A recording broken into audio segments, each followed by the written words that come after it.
Il-mod kif il-kap tal-Oppożizzjoni ħarab għal kollox milli jikkummenta dwar dak żvelat nhar il-Ħadd dwar id-deputat nazzjonalista Tony Abela kien ikkundannat mill-Partit Laburista.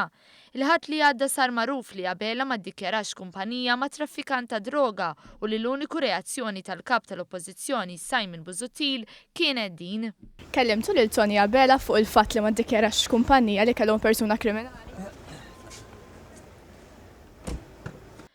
F'konferenza tal-aħbarijiet, deputat Charles Manjon saħaq li governanza tajba u onesta mhumiex meta tipprova ddur mal-liġijiet u tibqa' siket għax dak huwa sinjal biss ta' double standards. Fil-konfront tan-naħa l-oħra, meta jkun hemm xi ħadd li huwa fil-kamp Laburista, membru parlamentari Laburista, jew xi ħadd anke li jaħdem mal-Gvern Laburista, il-reazzjoni tiegħu hija reazzjoni mill-aktar qawwija fejn jagħmilha tal-prosekutur, tal-imħallef u l-eżekutur tas-sentenza. 3-in-1.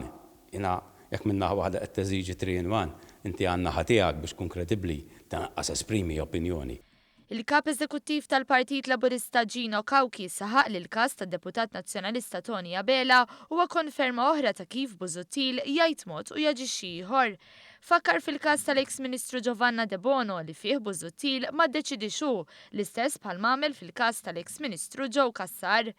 Tkellem ukoll dwar il-każ tad-deputat Tony Bezzina li bat ħaddiema tal-Gvern jagħmlu xogħol fil-gażin tal-Partit Nazzjonalista taż-Żurrieq filwaqt li l-eks Ministru Jason Azzopardi ta' proprjetajiet qabel l-aħħar elezzjoni ġenerali.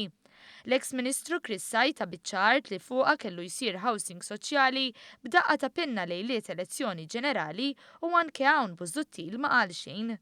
Gino Kawki stqarru wkoll kif Busuttil ma ħax azzjoni lanqas fil-konfront tal-viċi kapijiet tiegħu Beppe Fenekadami u Mario De Marco. Għaldaqstant hemm jgħid Kawki hija ċara ir-riga differenti li juża Simon Busuttil.